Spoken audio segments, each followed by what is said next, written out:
Typical. Now, guess what we're doing? Recording correctly? Recording correctly. I still have little bits in my teeth from dinner. Just make sure you're not going...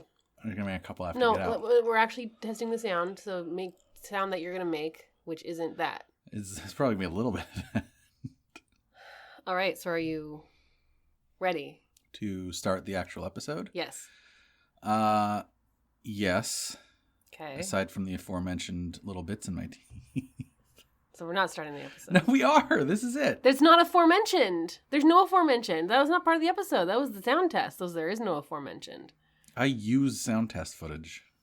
Tape? It's not footage, right? If it's audio? It's not footage. No. Now we're really starting. Pretend as if nothing we have recorded before this exact moment has happened. But why can't I use that stuff? I think it sounded fine. We're not going... No, I won't. Ears. I won't do the lip smacking. It's gross. But I think people need to know that I have a few bits of food in my teeth from dinner. Maybe you should floss. Well, I will after. I mean, I floss. You'll at only night. floss if I give you a flosser. That is not true. I floss almost every night now of my own accord. Really? Yes. I didn't know that. Yeah. You're welcome. Why am I welcome? I don't know. Anyway, we should do this up front. We're Culture Just Weird. Hi. Because I was just listening to our last episode, and it took us forever to say that, and it sounded funny. This is the Culture Just Weird podcast. I'm Kayla. And I am Chris. You can find us on the internet in various social medias, Culture Just Weird. You can email us, culturejustweird@gmail.com. We're on Twitter. We're on Facebook, barely. We're on Instagram. Oh, I just We're also interacted on with a new Reddit, fan. but it's secret. Are we on? Oh, well, I mean, we post. We as individuals are on Reddit. Yeah. On our personal Reddit accounts. Well, because I don't think it's very, I don't know, what's the word? Ethical? If you can find us on Reddit. Reddit. Start your own subreddit for your own podcast. Go find our Reddits and then look at our post or comment No, history. don't worry about Reddit. But you should worry about Instagram because we do post a bunch of pictures, images, whatever, supporting content whenever we do an episode. So just it's recently, free bonus content, basically. Yeah, I know. We should charge people. We're going to start charging for our Instagram. Now, somebody actually just pinged me on Twitter and was like, where's those pictures you were talking about in the Mary Kay episode? Oh, baby. And I was like, oh, I'm so glad that you asked. Here's a free advertisement for a link to our Instagram. Oh, and then of course, say it like that? Yeah, I said it like that on Twitter. I said it in that accent. Good I job. typed it in that accent. Also, Patreon. Actually, that's the most important one because that one is money, please. We have a Patreon. It's Culture Just Weird. The only reason that we have actually started talking about it is because we have actually started using it now. We did a little bit. We had some good content on there, blah, blah, blah, blah, blah. And the pandemic hit. We started to give our content for free. I started to fall off on my duties. But yeah, I mean, once we stopped charging for it, we were like, who gives a shit? No, I just got overwhelmed with the pandemic. Oh, but yeah, that's now true, too. We're still in the pandemic, but we have vaccines, so we're able to really give the Patreon the attention it deserves. Yeah, I mean, it naturally follows, right, that getting vaccines would make us better at producing content for Patreon? That's Bill Gates' entire plan. That's logical and everything. But we are, so the first episode we did of the season, our bonus content was all about, because we always say Trust Network on the show. And if you really want to know what that means, you got to go listen to our Patreon. But basically it just means the sources you trust and how those all sort of interconnect. And how it's a network. How it's not just people and things that you trust, but how it's networked together. Ooh, crazy. And then the second episode we did bonus content for, we talked about trying to solve systemic societal scale problems at an individual. You should do this and shouldn't do that. Feel bad about yourself level. Just think about that most recent Vox article about how all of our pets are contributing to climate change. Oh my God. When in reality, it's as little as 100 companies that are creating 71% of all climate. Is it emissions? Carbon emissions? I believe it's carbon emissions, but don't quote me Feeding on your that. pet meat, a meat diet, is not going to make the climate change. So shut up, Vox. It's okay to have pets. But that's basically what that's about, right? Is like, hey, we're not going to fix climate change by telling stop individuals. shaming individual people about having a dog, which is something humans have done forever. Literally. And instead, let's look at where 70% of the actual emissions come from and work towards solutions there. Anyway, we talk a little bit about that on our Patreon because it's relevant to the vaccine discussion as well. So head on over. Public health versus private choice, that sort of thing. Head over to our Patreon, check out our Patreon tent, and then come back here and listen to the episode. Okay, shut up about the Patreon. So what do you got for me today? Any other business before we... When do we do the... So, okay, here's... What? I keep saying cold open, but it's actually just the cold open is the part before the music. Yeah. But I keep saying, it's time for the cold open. No, and then you're an idiot. And then I play the music. Yeah, you're wrong. I'm stupid and dumb. Yeah, it's okay. We all are. But we'll throw it somewhere in there. Hopefully what you have for me today is much shorter, because last episode was almost 4 hours. Hold on to your butts. Actually, you don't really... Wait, hold on to my butt? Does that mean it's going to be another 4 hours? You don't need to hold on to your butts. Oh, okay. I'm letting go of my butt. We're taking a little break from... Chris, we are still brand new to season 3 of this show. But as you've mentioned, we've already gotten pretty serious and heavy here. Yeah, sorry. We talked about the anti-vax movements, dissected the topic for literally hours, and I don't think I need to remind our listeners that this came on the heels of our 5-part QAnon series, which was also heavy. Actually, now that I think about it, intense. that's been 7 full episodes, and long ones at that. Of just intensity. That we've just talked about, like, intense, scary, depressing. The last time we talked about something fun was what, like in October or something? I don't even know. Oh, God. But both of these groups, both the anti-vax movement and the QAnon movement groups, these were exacerbated by COVID-19 in some dangerous ways, right? Mm-hmm. They were also groups that were both exacerbated by Facebook and Facebook groups in some dangerous ways, right? Mm-hmm. Mm-hmm. Well, what if I told you that today we are also going to talk about a topic that was made worse by COVID-19, a topic that also touches on the dangers of Facebook and its groups? How would you feel about that? Made worse by COVID-19. Is this about people making bread? Yes, we're talking about the cult of bread. No. Not totally dissimilar. Culture, because it's... Get out. You got the yeast. So you'd feel like bread about that?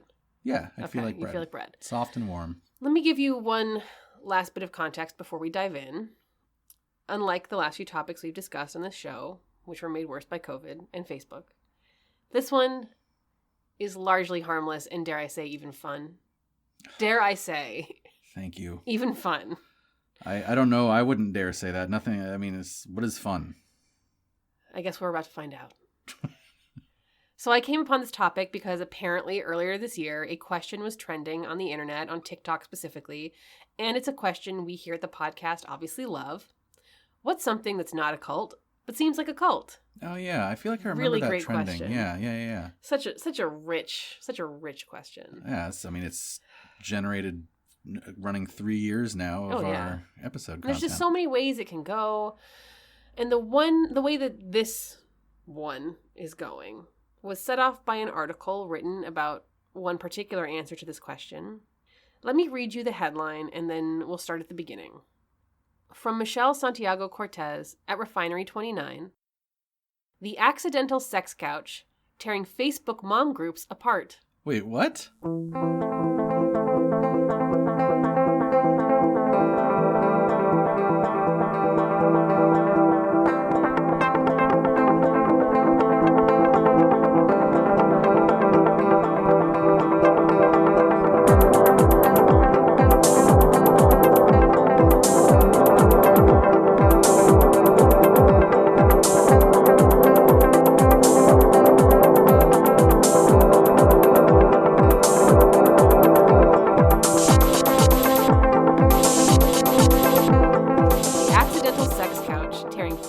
Mom groups apart.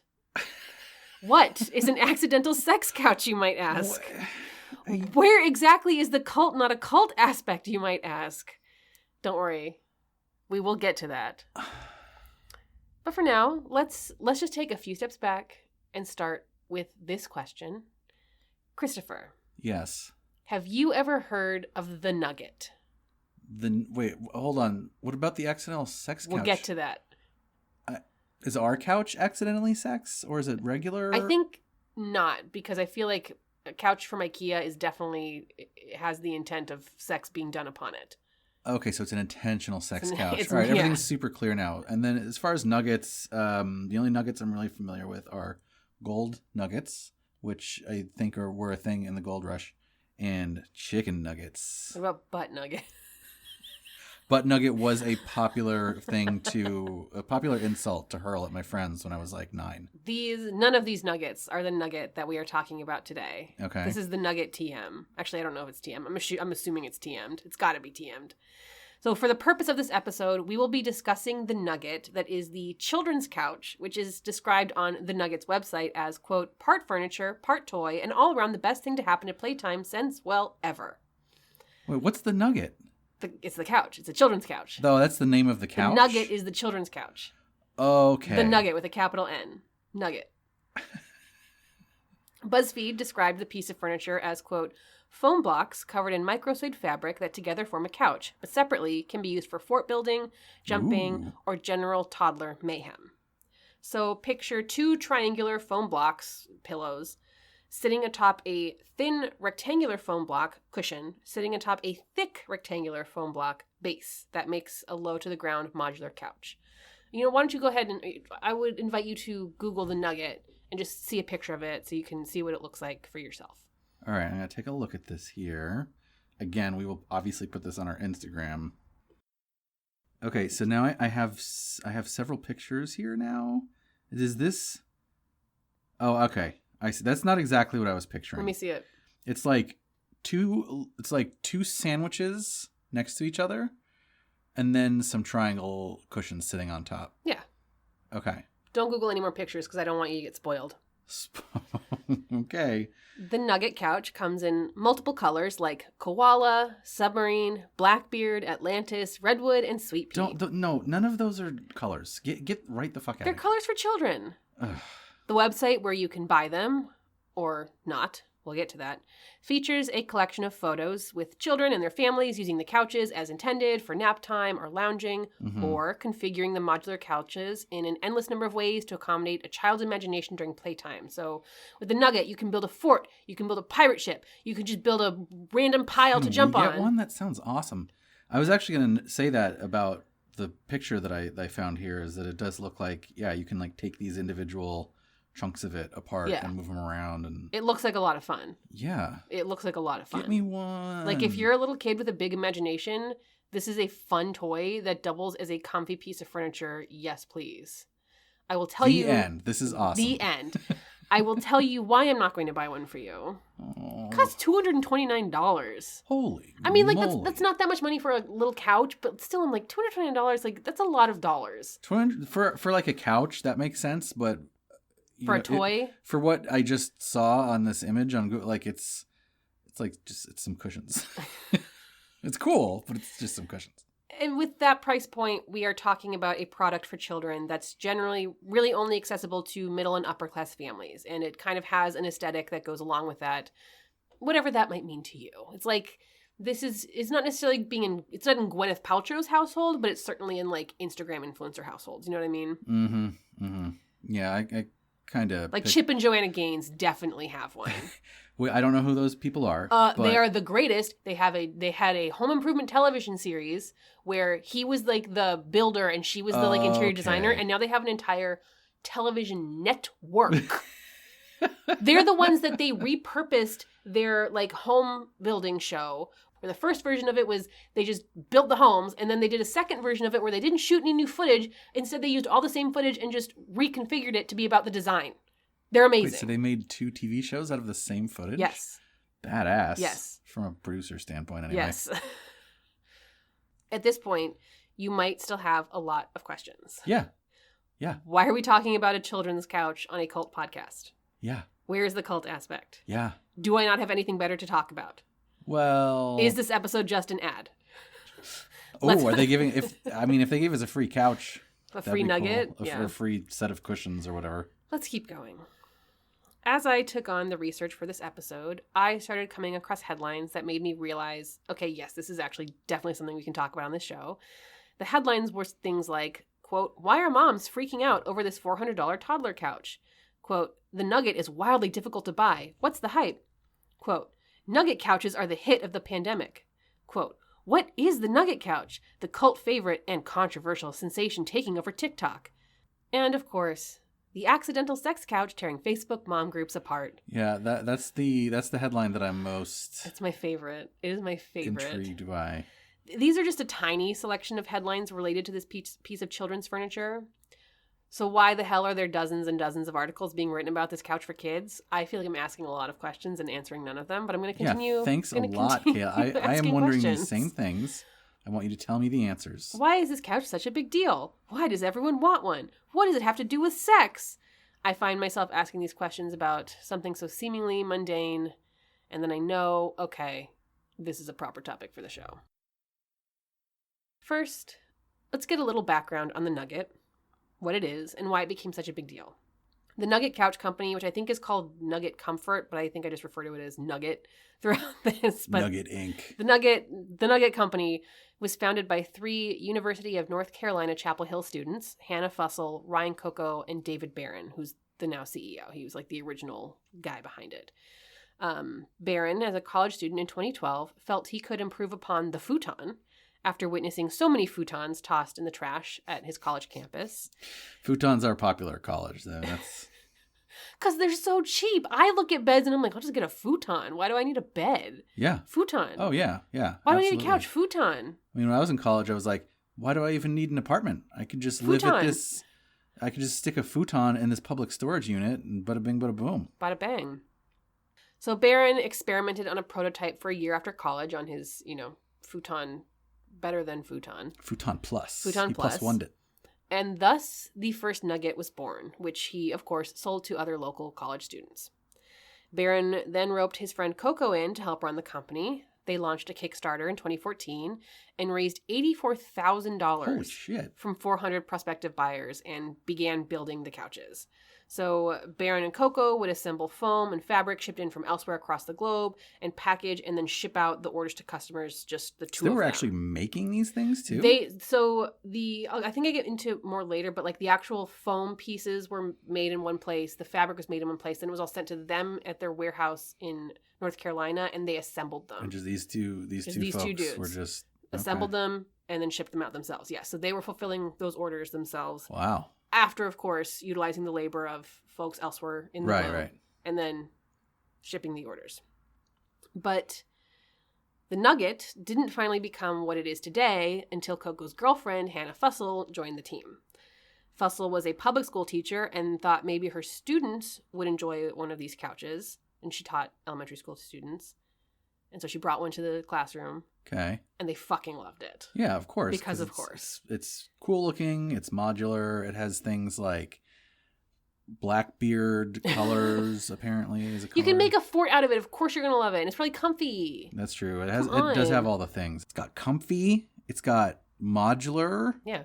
It's got the only squares, it's got triangles. Yeah. The only other thing you really need is if it was edible. Yeah. And some people eat couch cushions. You don't know.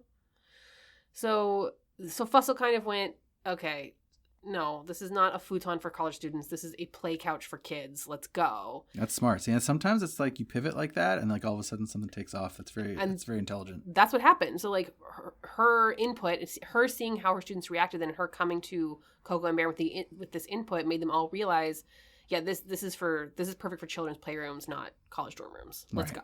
Right. So, of course, after this, Fussell quit her job and joined the company as one of the founders, and she is responsible for helping shape Nugget's current look with the more fun range of colors that we've been talking about. Like before, I think they were like white and beige and like meh.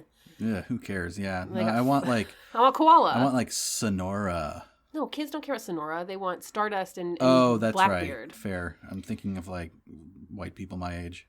She also came up with the idea for the covers to be easily removable and washable because, again, children are disgusting. Right. And she has seen that firsthand.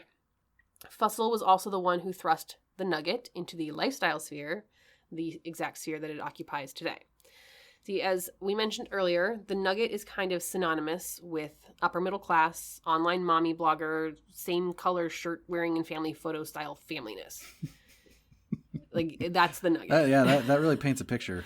This started with Fussell sending free nuggets to Instagram parent influencers and bloggers. Oh, man, this lady is savvy. She knows what she's doing. Oh, yeah.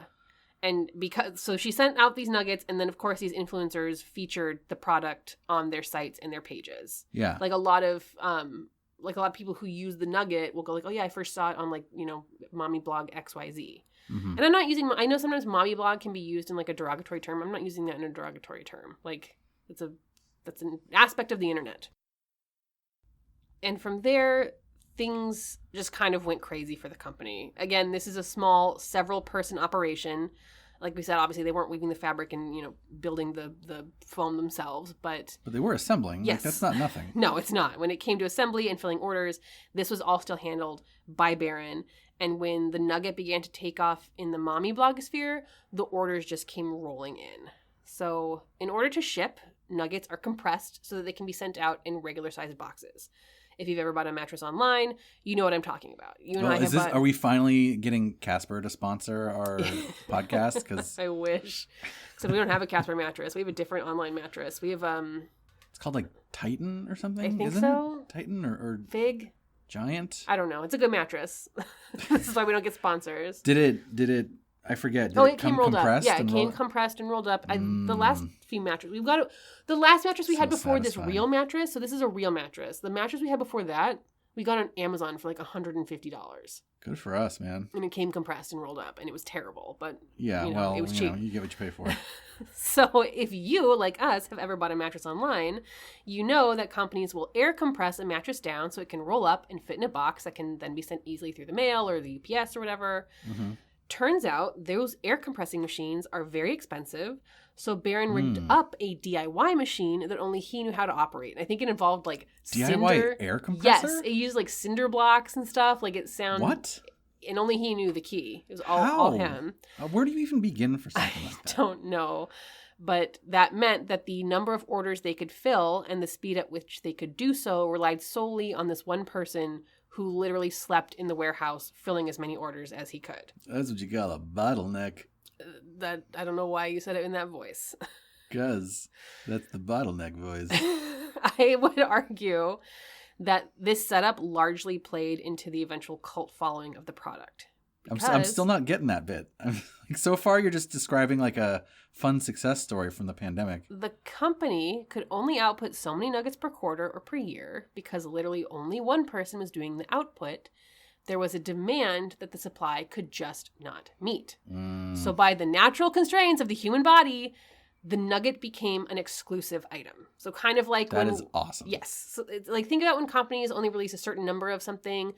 Yeah. Like it gets compared to the brand Supreme a lot, or like this is reminiscent of the PS5. Because there are so few, people want them even more. It becomes a race to see who can get them.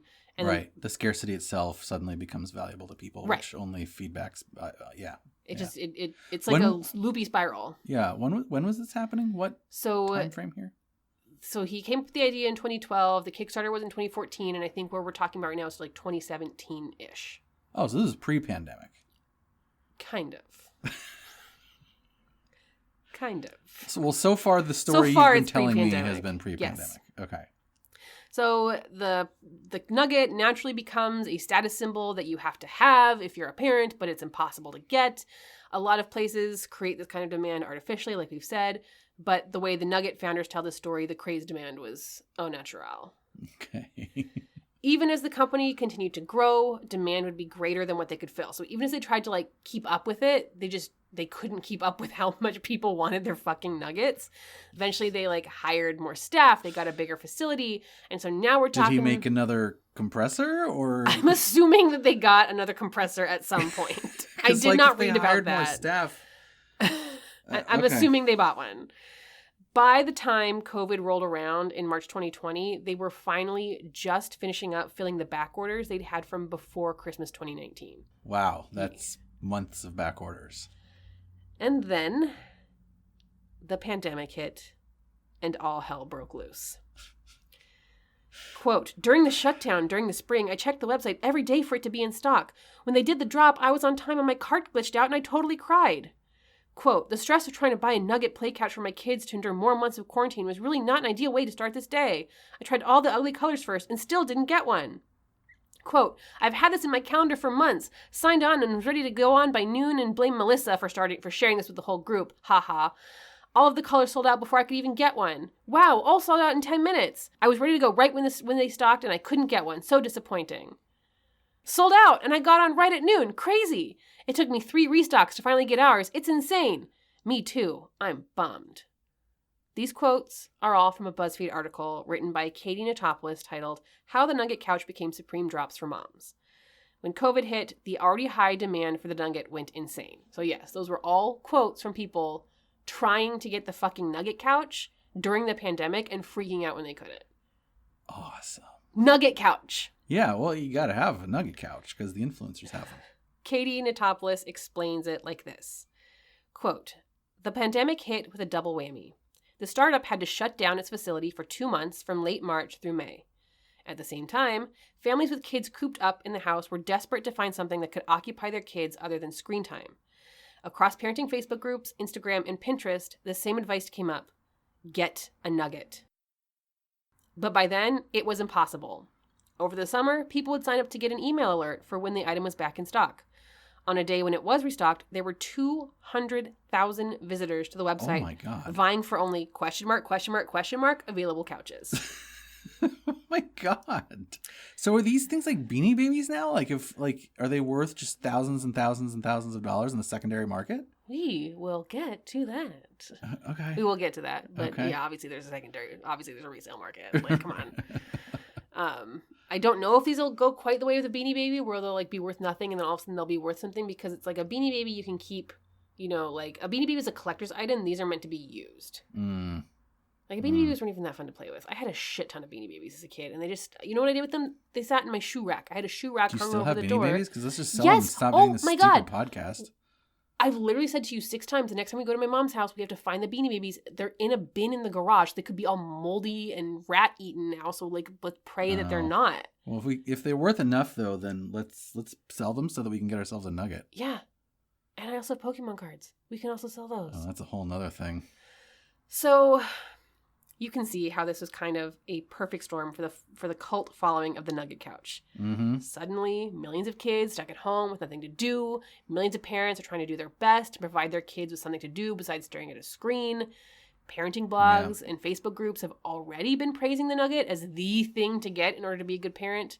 The Nugget is already exclusive and hard to get, and then the production facility shuts down right when hundreds of thousands of people decide that this is the one and only thing that they need. This is the answer to all of their pandemic prayers.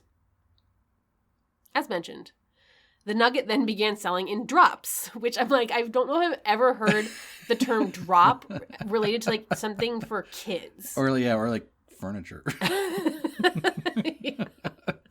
No. Drops, actually drops is common with like collector's items. Yeah. It's like we're going to do a drop. Yeah. Like they do that with the NBA NFT thing that they have doing. They call them drops, stuff like that. Supreme is drops, drops.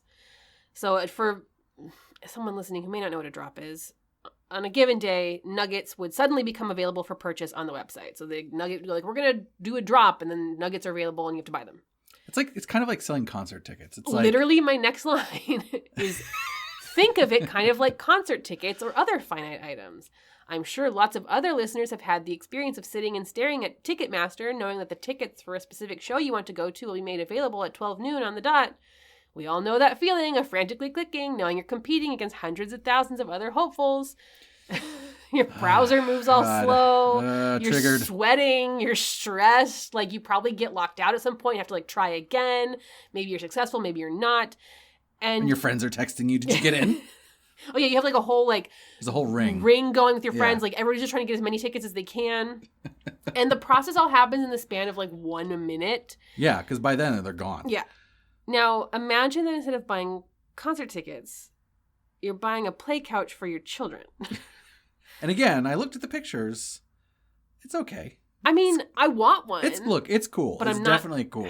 But it's also just a pile of cushions. But I also understand now, like, I was a kid who wanted a Furby, I was a kid who wanted a Furby. I grew up with a very close group of friends, and our parents were all really good friends, and all of us wanted Furbies. And all of our parents made sure we got Furbies for Christmas that year. They went and stood in line together. Wow, you guys have good parents. Yeah. That's literally nice. Stood in line for fucking Furbies. Aw. Pam, if you're listening. Oh, my mom didn't. No, Oh, okay. my dad did. Oh, okay. Got it. As No, long as you my got a mom was furry. one who stayed with us and like took care of us, and my dad went and stood in line. Like Calmed your nerves. Well, don't worry. The Furby's my coming. mom did the like parenting, and my dad went and stood in line. My dad was a great dad, but also he went and stood in the line. Well, listen, man, you got to divide labor somehow. Yeah, you got to divide the labor. Standing in line is a pain in the ass. We all got Furbies, and I will never forget that. And I totally understand from like that empathetic perspective. Seeing how badly they wanted us to get the Furbies, I understand these parents standing in a virtual line to make sure their kids. Sure. Yeah. That makes sense. Mom, thanks for taking care of us while Dad got us Furbies. It's kind of like if someone married the insane demand of the Furby or the Tickle Me Elmo and betrothed it to the Supreme clothing drop or the Ticketmaster experience. During a pandemic. And then threw a pandemic on top of it. and Instagram influencers. The thing that I keep going back to is the unspoken idea that in order to be a good parent during these times, you have to have a nugget. Yeah. And I think that social media and Facebook groups have a lot to do with that. Like, a mom named Taisha Roberts was quoted in an LA Times article I read about the nugget, and she described the atmosphere in these groups as this. Quote, everybody wants to be a part of that little clique. Everybody wants to be the in-type of moms, the cool moms. So, like, it's not enough to just be a good parent and get your kid any old play couch. In order to be one of these in-type moms, you got to get this couch specifically, and it's impossible to get. Right. Well, and I mean, I'll add to that, and this is just totally me riffing. I have no idea what this person or other moms would say, but kids also, like, kids can smell off-brand like a mile away. Like you can get them something that's identical, and if it has like a different brand name, they'll be like, Mom, this isn't the Nugget. My friend Tommy has a Nugget. Mean, to be fair, those knockoff Barbies always looked really bad. Like, it wasn't true. They just looked bad. They didn't look good. I don't know what the deal was. What about Transmorphers, that awesome movie? Okay, that's a movie and that's a different thing. Actually, I did read an article that was like comparing the Nugget to like something called the Phonasium, and it was basically being like, just give my kid the Phonasium, like justifying how do you get your kid this thing instead of this thing, which made sense because actually the article was written by a Canadian outlet, and in order to get the couch in Canada, it's $400 because of like shipping and whatnot. Wow. So get the phone. If you live in Canada, get the Phonasium. Yeah, and then just take a Sharpie and write Nugget. On it. You're fine. The other thing is that $400 is a lot of money, but $229 is not a small amount of money to spend on something that your kid is going to like drool on and pee on. Absolutely destroy in 2 months. Shit on and spill food on and like throw in the fireplace. Who's shitting on the couch? I don't know how old these kids are. What if the kid with a little diaper runs on it and like poop comes out? I don't know. I'm just saying, like, it's not a small amount of money. Sure, yeah. For something that's intended to be destroyed, yeah. And like I read articles where parents were saving up for these, where they were like, we can't buy one right now because we need to save up for them. And then they found themselves unable, like they saved up the money and then found themselves unable to get a hold of it, which just sucks because they had the money now and they couldn't even buy it.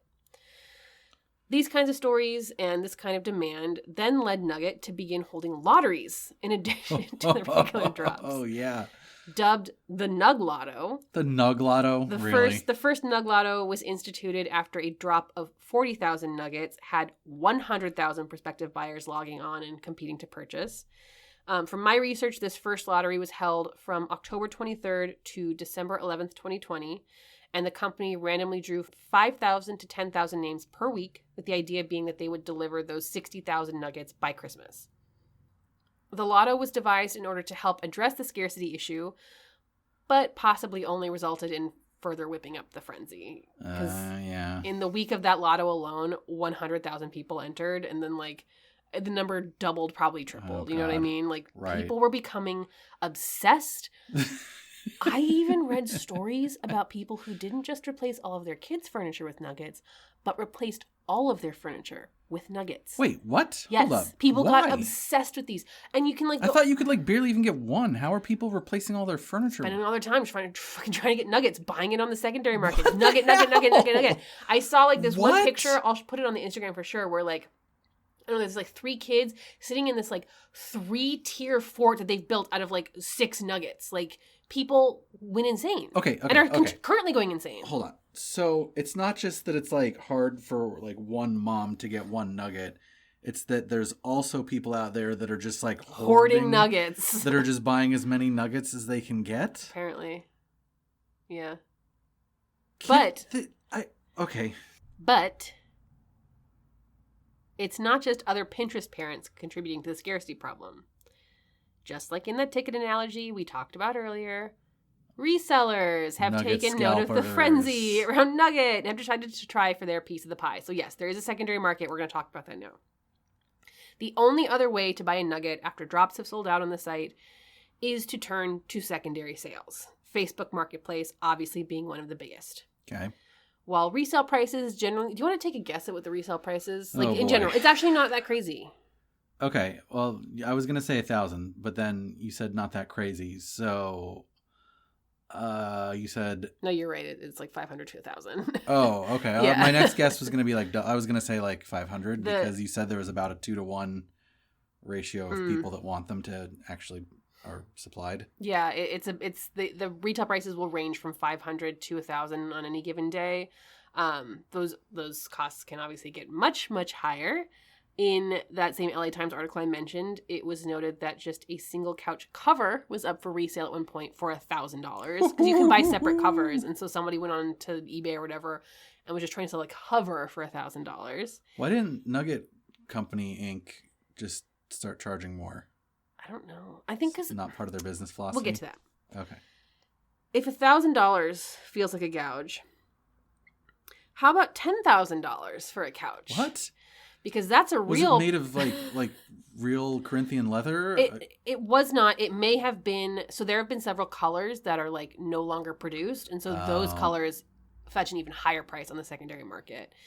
But $10,000 was a real price reported to BuzzFeed for a resale couch found on Facebook Marketplace. I cannot confirm if that person actually sold their couch for $10,000, but somebody, so like in the article, somebody messaged this person, was like, wait, what's the price that you're charging? $10,000. It was not a typo. They were charging $10,000 for this couch.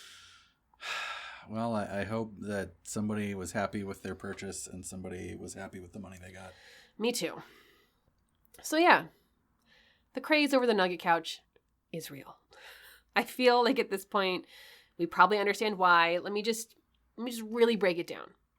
Specific production restraints leading to a backlog of orders, the product becoming trendy among online influencers, the pandemic shutting down the facility, causing even more demand, more demand that is not being fulfilled, a company doing its best to keep up with that demand, trying to grow along with it, but finding itself unable to keep up due to the sheer level of hype. Or as a dad named David Garcia said to the LA Times, quote, "It's an unintentional draw.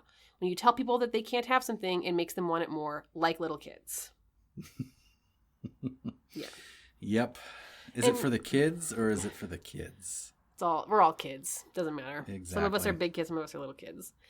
And going back to the thing you said about like why doesn't Nugget just charge more? I do think that the Nugget company seems to be trying to run itself in like a somewhat ethical manner and charging what they think is reasonable and what they're worth. Like their employees start off with $15 an hour if you work at Nugget with health benefits. If you worked there during the pandemic, you were paid even when the company was shut down. Oh, wow. They're working to expand and grow and hire more people. Like, so they're still around. They're still around. And they actually seem pretty cool to me in that regard. Like, I'm sure... That's pretty good. Like any company, I'm sure there's dark, seedy underbelly. I didn't want to get into it. From a capitalist perspective, they seem to be doing A-okay. That's pretty good. Yeah, I mean, like, it's like bands can charge more for concert tickets too, but, they don't because they have a fan base that they don't want to alienate. What bands are you talking about? I'm just saying. Do you know how much it cost? Do you remember how much it cost when we went to that U2 concert? Yeah, and still there were people scalping. That's what I'm saying. Yeah. Right? Like, even expensive tickets, they can charge more. So, if every band wanted to have an auction, then, like, no reasonably middle class to poor people would ever be able to afford a concert ticket. So, what, then, does the initial headline I read to you have to do with any of this? This whole time I've just been waiting for this drop. From Michelle Santiago Cortez at Refinery 29. The accidental sex couch tearing Facebook mom groups apart. Let's get into it. So is the couch having just... The couch just is tell me. accidentally having sex. No. Surprise butt sex? From a couch. So remember what the Nugget looks like? Yeah. The pictures that you saw? Remember Yeah, how it looks like 2 peanut butter and jelly sandwiches just sitting next to each other and then some triangular cushions on top. Maybe, I mean, we call them triangular, but would you maybe even call wedge-shaped? Oh, God. Kayla, what? Why don't you go ahead and look at it? No, I remember them. Look at They're it wedge-shaped. again. Look at it again. Oh, my God. And then I'm going to send you something. Well, look at it again, and then we'll talk for a minute. Yeah, you could call this like a ramp almost. Oh, that's interesting that you say that. But let's stick with wedge. How about we stick with wedge? Okay. So, have you ever heard of a sex wedge? No. Well, according to WebMD... WebMD? Why is WebMD talking to us about sex stuff? No, but I Googled it. WebMD is having the talk with us? If WebMD... I had to quote WebMD here. So WebMD, they go further. They say a sex pillow is a firm angled pillow that comes in a variety of shapes and sizes. Sex pillows help you try new sex positions and angles comfortably. They're firm and angled and come in a variety of sizes. They can help with deeper penetration. And that may make... This is getting NSFW. We should have done this is an NSFW. NSFW warning at the head of this show. They may make for a more satisfying, comfortable sexual experience. There are many types to choose from, including the wedge pillow. Oh, boy. Here, let me show you a picture of what they're talking about, and maybe you can describe it for our audience. I'm going to send you a link on your... Ew. Okay. And now I want you to click through make sure you click through all of the pictures. This is definitely NSFW here. Well, it's so what I just linked you to is liberator.com, which is a sex product selling website. Like, I don't want to just say toys, because yes, they do sell sex toys, but they also sell sex furniture. Yeah, so one of which being the wedge, which I have just linked to you. Yeah, and what does it look like, Christopher? It looks like porn, basically. No, the product, not the picture. Oh, sorry. Well, I mean, that's how they're selling it, though. They have like what this. Does the here? Give me. They have this sexy lady with makeup on, and like those look like 9-inch stilettos, and she's like posing over this luscious red pillow that's sitting on a even more luscious white shag carpet. Give me this. But the pillow, what? You said to describe the picture. Yeah. And the pillow looks like a ramp, like a triangle, like a wedge. Like a wedge. Yeah. Does it look anything like the back of a nugget? It looks exactly like the back of a nugget. It does almost look identical to the back of a nugget. It does look exactly like the back of a nugget. It's interesting that you keep saying ramp, because there is also a piece of sex furniture called a sex ramp, where it's a sex wedge, but it's bigger. So like the sex wedge is like it goes under your hips, or like you can just kind of like lean on it. But a ramp, it's like more for your back, or like something you can really lean on. Like it's just a bit bigger. I have a new monetization idea. Culture Just Weird themed sex wedges. Ramps? No, thank you. What's up? I guess we could make covers. Now, if you'll remember, the Nugget is made out of polyurethane foam blocks covered in a soft microsuede fabric that is removable and machine washable. Mm-hmm. That sex wedge I just showed you is from Liberator.com and is a high-density foam block covered in a microfiber fabric that is removable and machine washable. Wait, that's identical. That's the same thing. I think you can maybe see where we're going here. Yeah. Turns out, some people weren't just buying nuggets for their kids to build forts with and play on. Some people were in fact buying nuggets to utilize them as sex furniture. Kayla, I have a question. Yes. The wedge you sent me on Liberator.com is $98 retail. Yeah. The nugget you said was what, 200 and some odd? $229. $229. So why wouldn't you just go to Liberator.com and buy a wedge? Well, because with the $98 wedge, you're only getting one. If you buy a nugget, you're getting two of those wedges. Plus, you're getting the platform. You're getting the two cushions that form the base. You get more bang for your buck. Okay. All right. And then you can like at night you can you can boink on Yeah. the cushion, and then by day your kids can use it to build a fort. Yeah. That's just If you're that's spending just efficient. $229 on something, yes, multiple uses. Oh yeah, you're goddamn right. Yeah. So honestly, now that I've looked at the Nugget and now that I've looked at sex wedges, like, yeah, it makes absolute sense. Like, plus, okay, this is how the Nugget describes its own product on its own website. It's a harmony of open cell polyurethane foams cloaked in soft and durable micro suede fabric to achieve that elusive just right feel. Wait a minute. That they should not be saying that at kids. That is from the website. So, like, of course, people are going to figure out how to fuck on these things. Of course. But the repurposing... I want to fuck that sentence. I know, right? Just that elusive, just right feel. The repurposing of Nugget culture doesn't stop there. So, remember how we talked about how the Nugget was often discussed in Facebook groups and Facebook parenting groups? Yeah, you said it was tearing them apart. Well, it was not just talked about in parenting groups. In fact, groups about the inherent sexual nature of the Nugget were created because of course. These groups were called Nugget After Dark groups, or NAD groups. Now, these groups just existed on the internet pretty peacefully until one fateful day when everything blew up. Oh, no.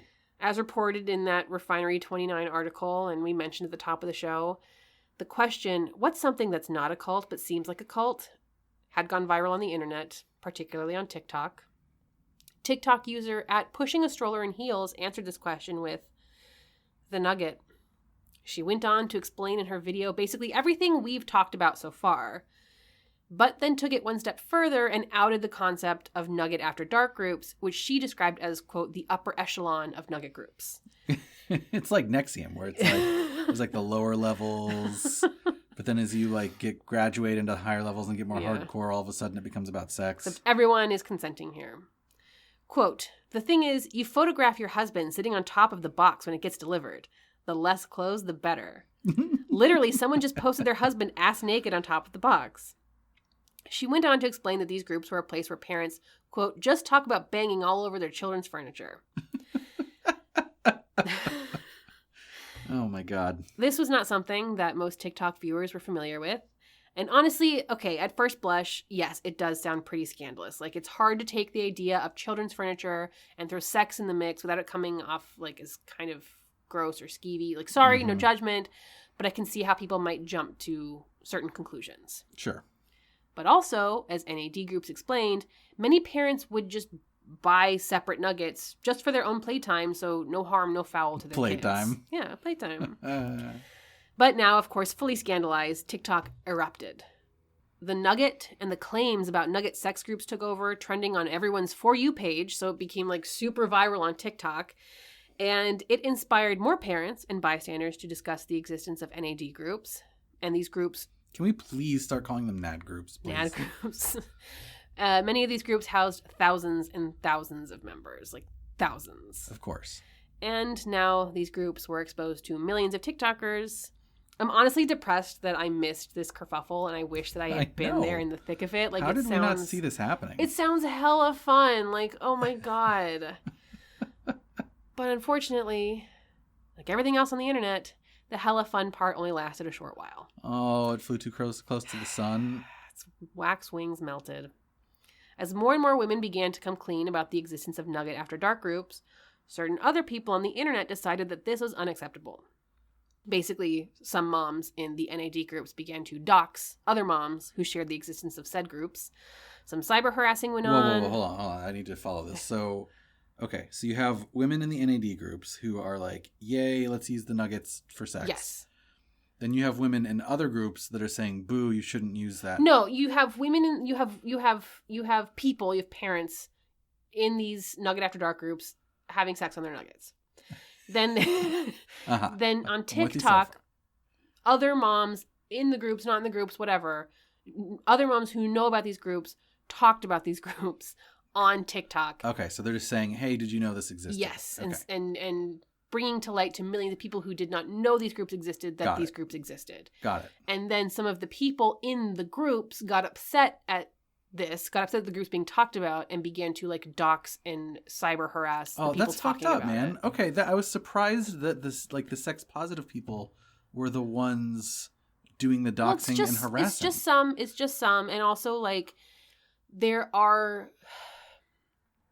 I don't condone doxing and I don't condone cyberbullying. I don't think that's the correct response to something like this.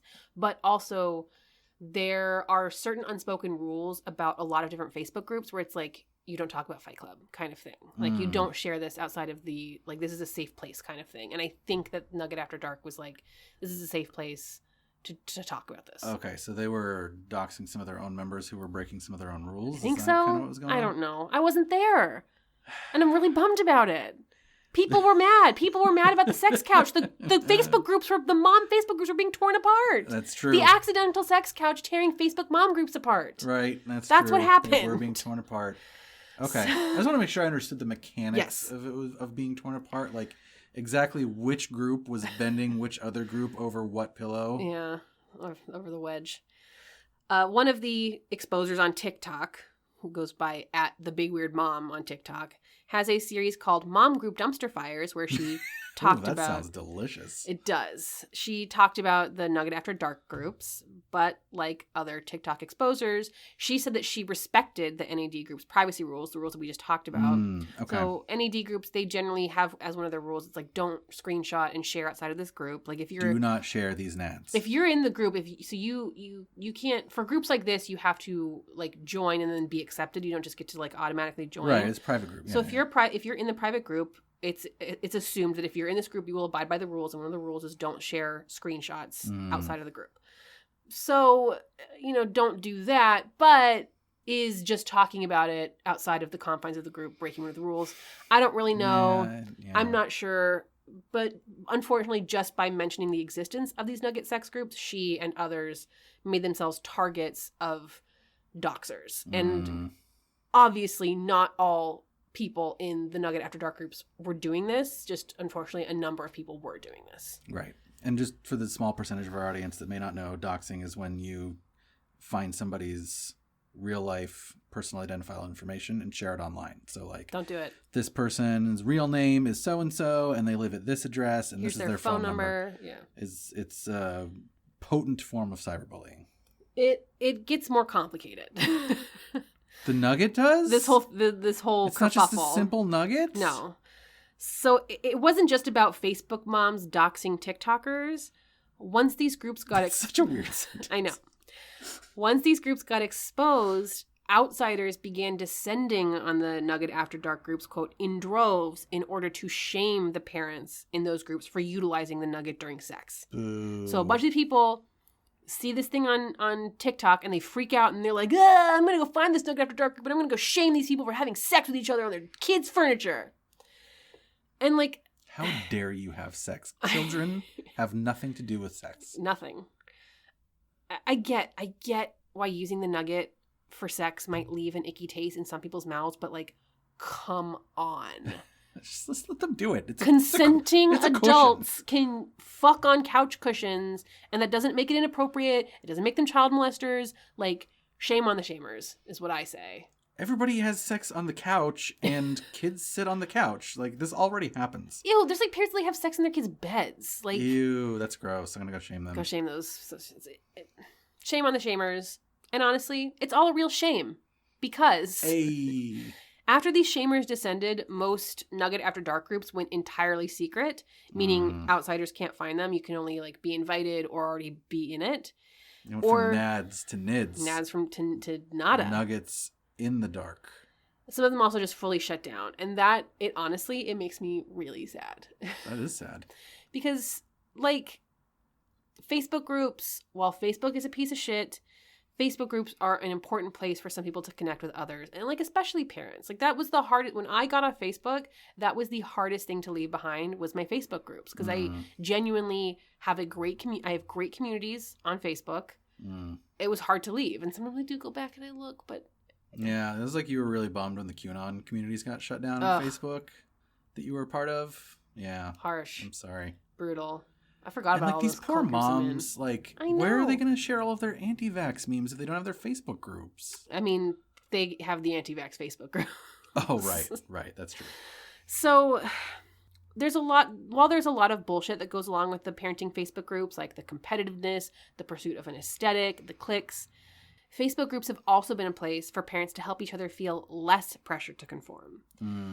As mom Amanda Ligon was able to ask in one Nugget Facebook group from one of the articles, I forget which one, she said, quote, "Why are we putting this pressure on ourselves to secure glorified couch cushions like the success of our parenting hinges on it?"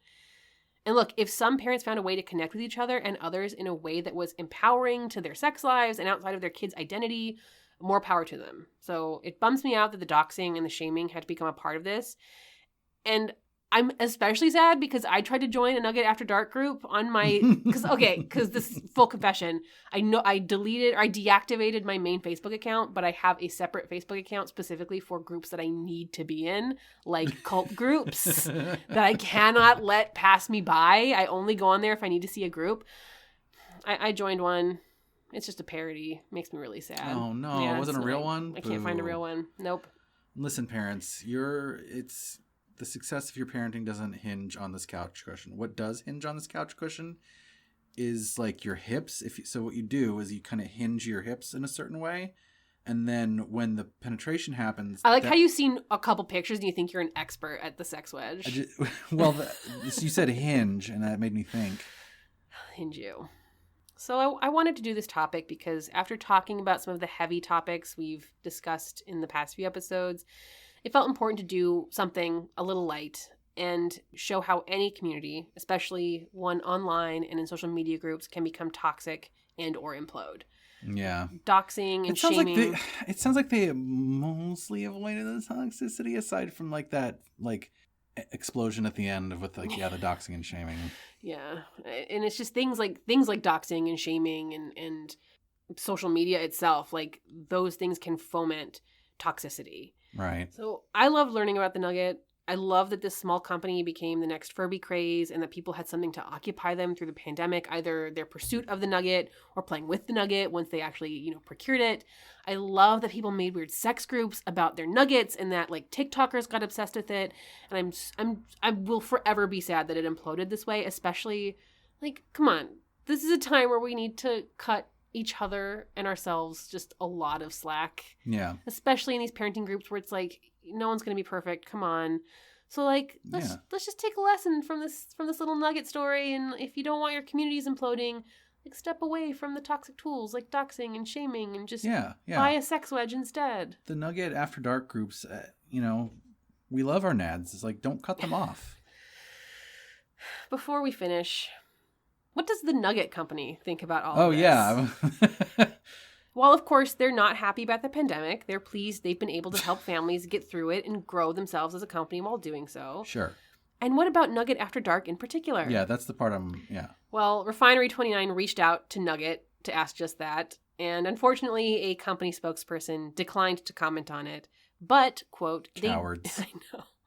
They did confirm that, following the virality of Nugget Talk, there was an influx of traffic to their site. So whether it be for children's toys or sex toys, I think it's pretty clear that the Nugget is here to stay. I'm gonna leave you with one quote from a person named Webb Smith, who founded 2PM, a direct-to-consumer and e-commerce newsletter. And this person said, "If you build a product that can be co-opted by the sex industry, you will succeed."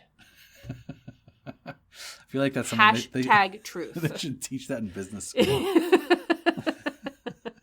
Just remember, if you make something, just make it so you can bang also penetrate. So just, I meant to do this at the top, but my research all came from BuzzFeed, the Nugget website itself. I read an article on MSN. I looked at their Kickstarter. I read an article on The Modern Mindful Mom, Refinery29, of course, LA Times, shout out to Liberator with their sex wedge, Today's Parents, and WebMD, of course, webmd.com/sex/sex-pillow. Good. I'm glad that that's on WebMD. Yeah. That's, sex is a part of human health. So is WebMD part of your trust network or no? Yes, I think so. I don't think I've ever read anything on WebMD that's made me go I feel like WebMD is some place where I'll go and I'll look and then I'll always confirm elsewhere. Yeah, I think WebMD is it's like the Wikipedia of health stuff for me.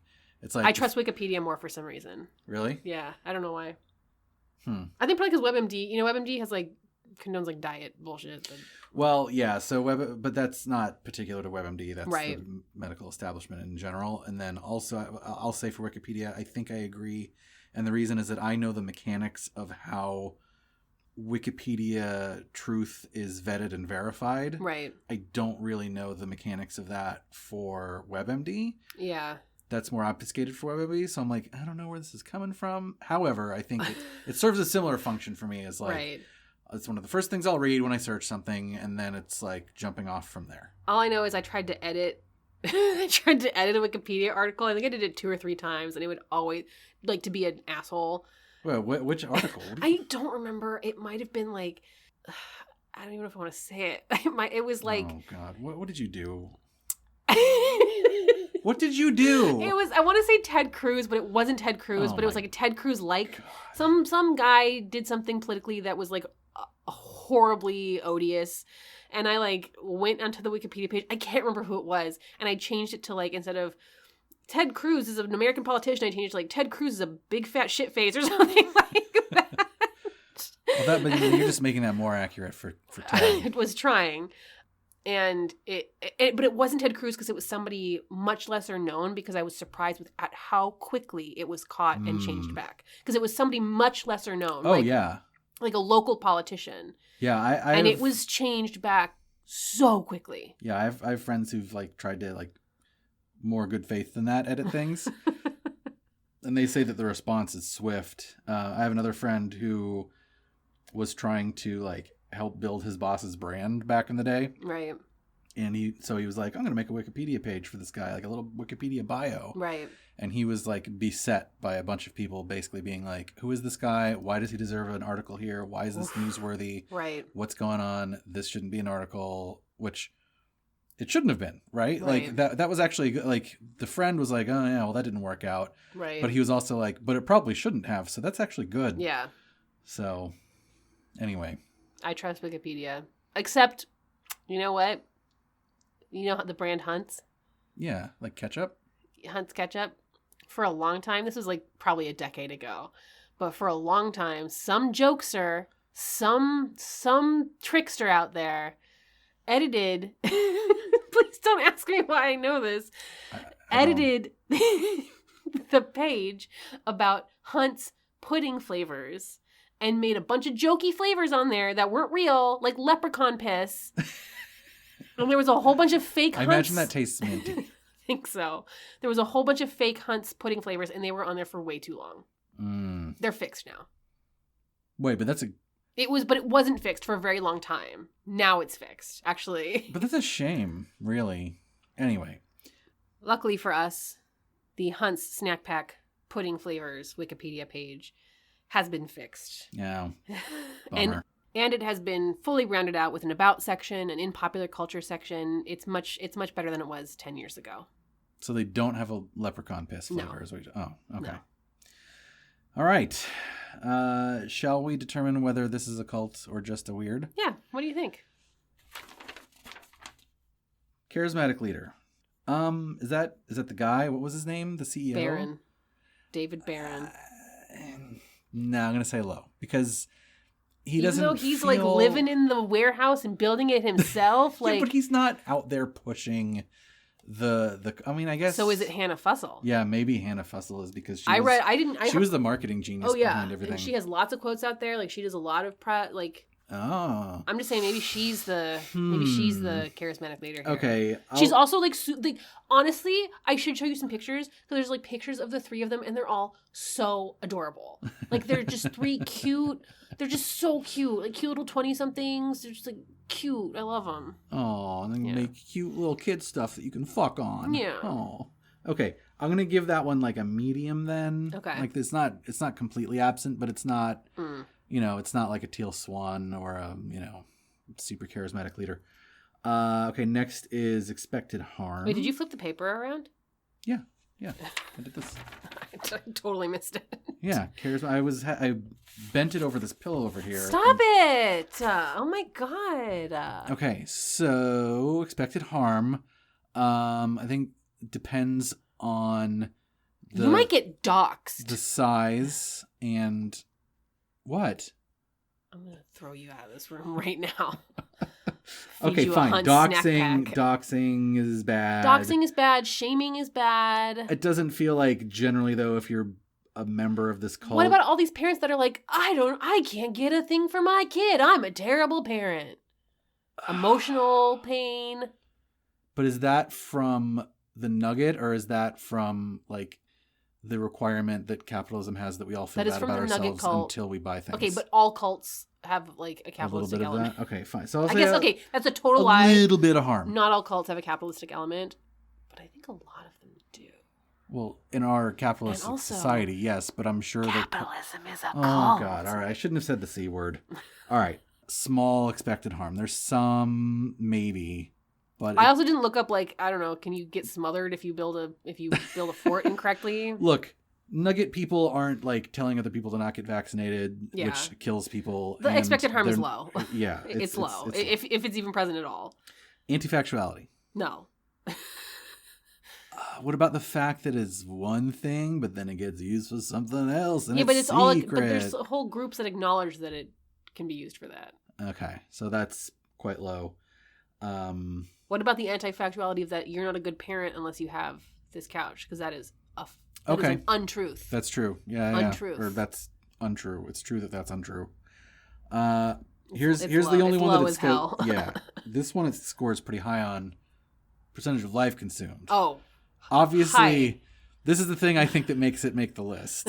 Is that people get obsessed? Clearly, some people have become completely obsessed with these, consumed by with these cushions, and that's weird. Replacing all their furniture, having sex on it, spending all of their time online trying to get one. Hoarding them?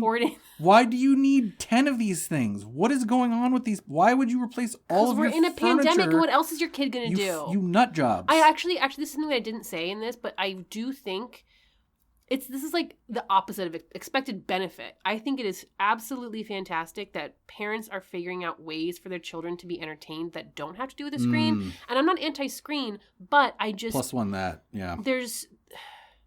Being an adult that spends so much of my time fucking looking at a screen, even in my like playtime, I have so much nostalgia and like longing for the days when I could sit down and play with a fucking toy.